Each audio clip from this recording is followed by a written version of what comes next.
Hi guys, so for this week's design I've painted all my nails white. We're then going to use the dry brush technique and a couple of purple shades. I'm using one light, sort of lilac, and then a dark one, and as you can see you just want to take off almost all the polish from the brush and then just quickly take it over the nail.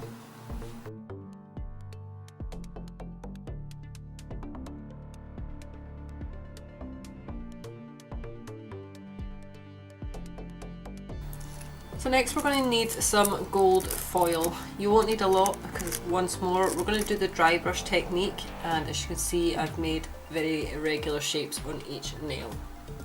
So just going to wipe off as much glue as possible.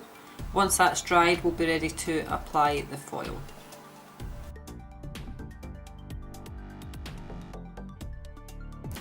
Now that the glue is dried we're just going to apply the foil. This is where you'll find out where exactly the glue stuck because it was very difficult to see on the white background. If you find that you don't have as much coverage as you'd like, just certainly do another coat of glue and reapply some more foil.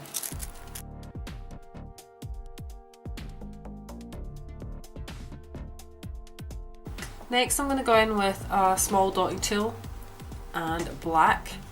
Now I'm just doing 2 rows of dots on each nail, different placement on each nail, and also I'm doing anywhere between 2 and 5 dots in each row.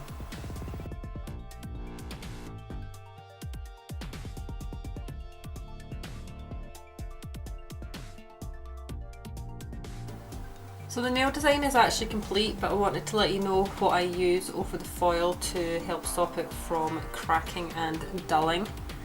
This is Revolution by Picture Polish. If you just apply one layer of this over the top of the foil just before you put your top coat on, it just stops the cracking and dulling, so you still get that nice shiny foil effect.